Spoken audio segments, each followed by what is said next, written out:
Apakah sahabat mengenal Dyah Subang Larang? Mungkin sahabat lebih mengenalnya sebagai Nyai Subang Larang. Penyebutan nama Dyah Subang Larang jarang dan bahkan tidak pernah kita dengar. Dalam naskah cariosan Prabu Siliwangi yang ditulis pada tahun 1435, yaitu di zaman Prabu Siliwangi atau Sri Baduga Maharaja masih hidup, bahkan masih dikenal dengan nama Pamanah Rasa, tidak menyebut Subang Larang. Kini ada situs Nyai Subang Larang di Subang, yang sering juga disebut-sebut sebagai makam Nyai Subang Larang. Lokasinya di kawasan Teluk Agung yang terletak di Desa Nanggerang, Kecamatan Binong, Kabupaten Subang. Kawasan yang juga dikenal Astana Panjang atau Muara Jati ini merupakan saksi sejarah riwayat perjalanan hidup seorang tokoh legendaris wanita Tatar Pasundan pada sekitar abad 16-17 Masehi, yang juga merupakan istri Prabu Siliwangi, yakni Nyai Subang Larang. Mengutip naskah cariosan Prabu Siliwangi yang ditulis dengan bahasa Jawa Cerbonan dan aksara carakan pada tahun 1435 Masehi di atas daluang atau kertas kulit kayu, menyebutkan nama Nahi atau Nyai Mrajalarang Tapa Dyah Subang Larang. Menurut carita Purwaka Carubanagari, Subang Larang bernama asli Gubang Kencananingrum. Nyai Subang Larang lahir pada tahun 1404 Masehi dan wafat pada tahun 1441 menurut situs kotasubang.com. Sementara ada kisah lain menyebutkan Subang Larang wafat pada usia 40 tahun. Dengan demikian mestinya ia wafat pada tahun 1444. Penyebutan nama Dyah Subang Larang jarang dan bahkan tidak pernah kita dengar. Pada tahun 1435 itu, Pamanah Rasa menyebut Subang Larang adalah Nyai Mrajalarang Tapa Putri Ki Gedeng Ing Tapa atau Ki Gedeng Tapa, seorang mangkubumi kerajaan Singapura Cirebon. Penyebutan Subang Larang pada naskah carita Purwaka Carubanagari merupakan karya Pangeran Arya Cerbon pada tahun 1720. Mengapa dalam teks naskah yang lebih tua itu menyebut Subang Larang? Kita lihat penyebutan dalam salinan naskah cariosan Prabu Siliwangi pada tahun 1675 yang kini disimpan di Museum Gesan Ulun Sumedang. Pada naskah salinan menyebutkan Nyai Mrajalarang Tapa Dyah Subang Larang.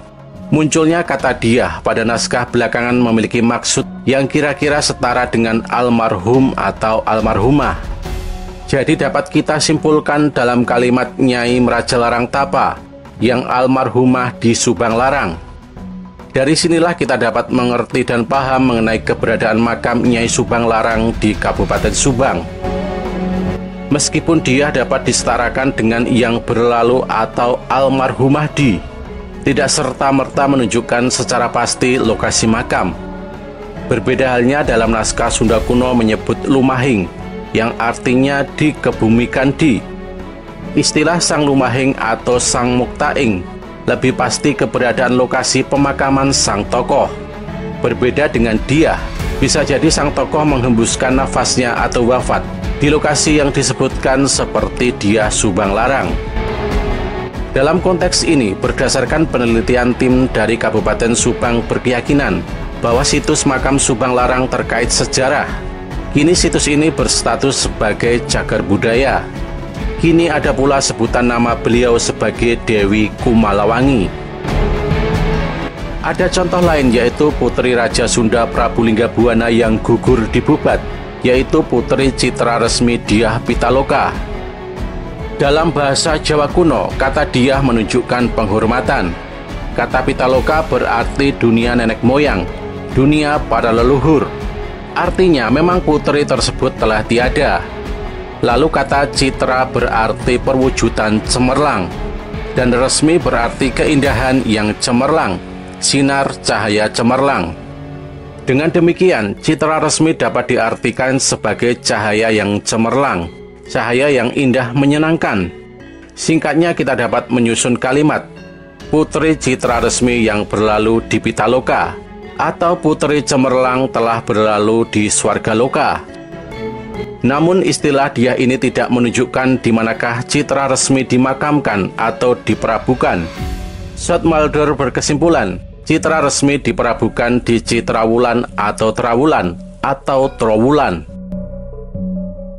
Beberapa kutipan yang diambil oleh Wibowo dari pendapat para peneliti terdahulu dapat ditafsirkan bahwa nama Trowulan tersebut telah dikenal sejak abad ke-16 Masehi. Mengacu kepada serat Kanda yang digubah sekitar awal abad ke-16, memberitahukan bahwa nama asli dari Trowulan adalah Citrawulan, yang kemudian diucapkan secara singkat menjadi Trawulan atau Trowulan sampai sekarang.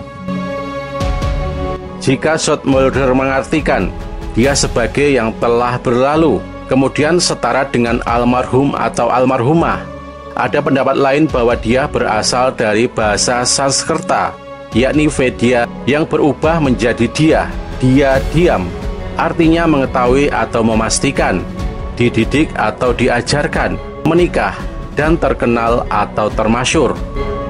Jadi bila kita kompilasi, makna Diah atau dia atau diam adalah seseorang yang telah mendapatkan pengetahuan, kemasyuran, dan pengajaran. Diah diartikan tersebutlah atau ditempatkan atau mendapatkan di, seperti gelar haji yang maknanya seseorang telah mengkaji sesuatu tingkat tinggi.